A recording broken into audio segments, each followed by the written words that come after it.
আমরা যখন জুমা নামাজ শেষে ডাকপাড়ায় ঢুকছিলাম বাইক আমাদের বহর নিয়ে, গণসংযোগের বহর নিয়ে, তখন আমাদের উপর অতর্কিত হামলা চালায়। তবে হামলার শুরুটা হামলা আকারে ছিল না, প্রাথমিকভাবে বাধা দিচ্ছিল যে তারা আমাদেরকে এই ইউনিয়নে কোনো জায়গায় কোনো গণসংযোগ করতে দেবে না, বিশেষ করে ওই দিক দিয়ে ওই রাস্তা দিয়ে আমাদেরকে ঢুকতে দেবে না। জামাত ইসলামীর কোনো কার্যক্রম এই রাস্তার ভিতর দিয়ে হবে না, এই দিক দিয়ে এই এলাকায় মহল্লায় হবে না, এরকম একটি দৃষ্টিভঙ্গি শুরুতে আমাদেরকে বলে। তো আমরা তাদেরকে প্রাথমিকভাবে বোঝানোর চেষ্টা করলেও কোনোভাবেই তারা মানছে না এবং আমরা সামনের দিকে যেতেই চাই। এবং এমত অবস্থায় তখন তারা লাঠি সোটা নিয়ে আসে এবং আমাদের উপর অতর্কিত হামলা করে। আমরা স্বাভাবিকভাবে এই বিষয়টিকে কন্ট্রোল করার জন্য চেষ্টা করেছিলাম, কারণ আমাদের এই চরপক্ষীমারিতে এর আগে আরো 3টি ঘটনা ঘটেছে সেপ্টেম্বর মাসে, পরপর 3টি ঘটনা সেপ্টেম্বর মাসেই।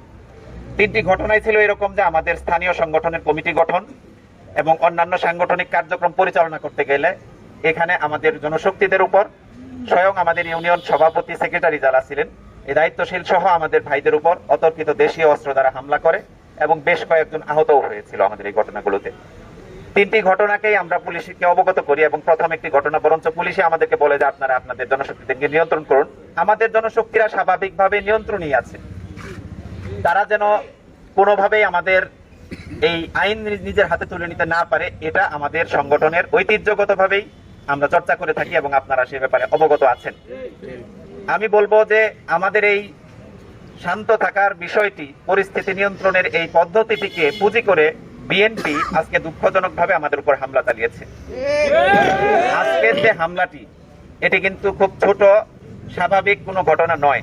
আমাদের শেরপুর জেলা বাংলাদেশ ইসলামী ছাত্র শিবিরের সাবেক সভাপতি এবং আমাদের সদর উপজেলার কর্মপরিষদ সদস্য শফিউল ইসলাম স্বপন, তিনি গুরুতর আহত হয়েছেন, তার নাক থেকে রক্তক্ষরণ হচ্ছে এবং তার শরীরের অন্যান্য জায়গায় জখম আছে, আঘাত আছে, তিনি হসপিটালে অলরেডি ভর্তি আছে। আমাদের শেরপুর পৌরসভার একজন ওয়ার্ড সভাপতি তিনি ছিলেন রাকিব, তার হাত কেটে গেছে, তার শরীরে একাধিক জায়গায় আঘাত আছে, কোনো ফ্র্যাকচার আছে কিনা আমরা ইতিমধ্যে তাকে হসপিটালাইজ করেছি এবং তাকে বিভিন্ন টেস্টের আওতায় নিয়ে এসেছি। আমাকে সেভ করতে গিয়ে আমাদের শহর সেক্রেটারি ডাক্তার হাসানুজ্জামান, তিনি প্রাচীর হয়ে দাঁড়িয়েছিলেন, না হলে আমার উপরে হামলা হতো এবং তিনি গুরুতর আহত হয়েছেন। এরকম অন্তত পক্ষে আমাদের 15 থেকে 20 জন ভাই নানানভাবে আহত হয়েছেন এবং হেনস্থার শিকার হয়েছেন। জামাত ইসলামী বরাবরই শান্তিপূর্ণ ওয়েতে তার রাজনৈতিক কার্যক্রম পরিচালনা করে এবং কোনোভাবেই যেন কোনো ভায়োলেন্স, কোনো সংকট তৈরি না হয় এ ব্যাপারে সবসময় আমরা সচেতন আছি, সজাগ আছি। আজকে পুলিশকে, বিশেষ করে আমাদের এই ভারপ্রাপ্ত কর্মকর্তা থানার, তাকে বলেছি আমরা যে আপনারা আমাদের এই শান্ত স্বভাবটাকে মনে করেন না যে আমরা পারছি না, কিন্তু আমরা আইন নিজের হাতে তুলে নেওয়া নিয়ে আপনার কাছে এসেছি, মানেই হচ্ছে যে আপনার সহযোগিতা আমরা চাচ্ছি এবং ভবিষ্যতে বাংলাদেশে এই ধরনের ন্যাক্কারজনক ঘটনা আর কোনো জায়গায় না ঘটুক, এটা আপনার থানা থেকে নজির হোক, এটা আমরা তাকে এবং তিনি আমাদেরকে আশ্বস্ত করেছেন যে হ্যাঁ, তার আইন শৃঙ্খলা পরিস্থিতির নিয়ন্ত্রণের জন্য তার বাহিনী নিয়ে, তার টিম নিয়ে তিনি সর্বোচ্চ চেষ্টাটুকু করবেন।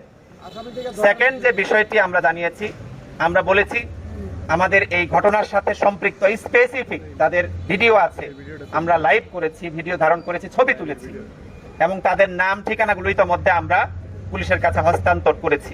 বিশেষ করে মৌলিক 4 জন ব্যক্তি এখানে সবচেয়ে বেশি দুঃখজনক ঘটনা ঘটিয়েছে, সরাসরি মারধরের ঘটনা যেটি ঘটিয়েছে, আমাদের ভাইদেরকে রক্তাক্ত করেছে যারা 4 জন, এই 4 জনের নাম ইতিমধ্যে দিয়েছে। আমরা বলেছি যে আজ রাতের মধ্যেই বা 24 ঘন্টার মধ্যে তাদেরকে গ্রেফতার করা হোক। আমরা এর পাশাপাশি যে বিষয়টি সম্মানিত সাংবাদিক বন্ধুদের মাধ্যমে আমরা দেশবাসীকে জানাতে চাই, সেটি হচ্ছে আমরা বিএনপির সাথে দীর্ঘদিন রাজনৈতিক সহযাত্রী ছিলাম, আমরা একসাথে আন্দোলন করেছি, কখনো এই ধরনের অনাকাঙ্ক্ষিত ঘটনার প্রয়োজন পড়ে নাই, হয়নি। আজকে হঠাৎ করে তারা দেশের পরিস্থিতি যখন স্বাভাবিকতার দিকে যাচ্ছে, দেশে যখন ফেসিবাদ থেকে মুক্ত হওয়ার জন্য চেষ্টা চালাচ্ছে, দেশ যখন সামগ্রিকভাবে আইন শৃঙ্খলার উন্নতির দিকে যাচ্ছে, তখন বিএনপি একই কায়দা, পুরনো কায়দা, ফেসিবাদী কায়দা নতুন করে জাহির করার জন্য, নতুন করে প্রতিষ্ঠা করার জন্য উদ্যোগ নিয়েছে বলে আমরা বাংলাদেশের ইতিহাসে নতুন করে আমাদেরকে দেখতে হচ্ছে। আমি বলবো যে এটা আপনারা জাতির কাছে তুলে ধরবেন এবং আপনাদের মাধ্যমে আমরা এর একটা সুষ্ঠু প্রচারণা পাবো এবং এই প্রচারের মাধ্যমে আমরা জাতিকে একটি মেসেজ দিতে চাচ্ছি যে কার অধীনে বাংলাদেশ বিগত দিনে ছিল এবং আবার নতুন করে কারা পায়তারা করছে সেই টাইপের একটি কার্যক্রম পরিচালনার জন্য। আজকে আমি বিএনপিকে স্পষ্ট ভাষায় বলবো যে আপনারা এই যারা সন্ত্রাসী তাদেরকে দল থেকে বিচ্ছিন্ন করুন তাদেরকে সমাজ থেকে বয়কট করুন এবং আপনারা তাদের হাত থেকে আপনাদের ছায়াগুলো সরিয়ে নিন। আমি এটি আপনাদেরকে শুভাকাঙ্ক্ষী হিসেবে বলছি। আর যদি আপনি না পারেন, আইন শৃঙ্খলা রক্ষাকারী বাহিনী আছে, তারা ব্যবস্থা নেবে। এবং আপনারা যদি আইন শৃঙ্খলা রক্ষাকারীকেও সহযোগিতায় না পান আপনাদের এই সন্ত্রাসীদেরকে ধরার ক্ষেত্রে, জনগণ তাদেরকে ছাড় দেবে না ইনশাআল্লাহ।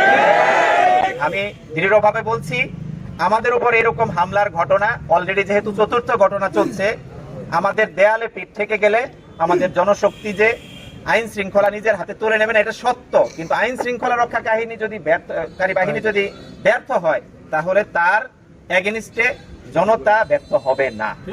বিএনপি কে হযরত ভাই, মাসুদ ভাই, হ্যান ত্যান এরকম ভাগ করতে চাই না। আমি বলবো যে বিএনপির সামগ্রিক নির্দেশে এটি হয়েছে। আমি জেলা বিএনপির সম্মানিত আহ্বায়ক অ্যাডভোকেট আমাদের সিরাজুল ইসলাম কাকা, তাকে অনুরোধ করব তিনি এই ঘটনার সুষ্ঠু তদন্ত করে বের করবেন এবং তার দলের কর্মীদের ব্যাপারে তিনি সিদ্ধান্ত নেবেন। আর আইন শৃঙ্খলা রক্ষাকারী বাহিনী তো তার ব্যাপারে সিদ্ধান্ত নেবেই।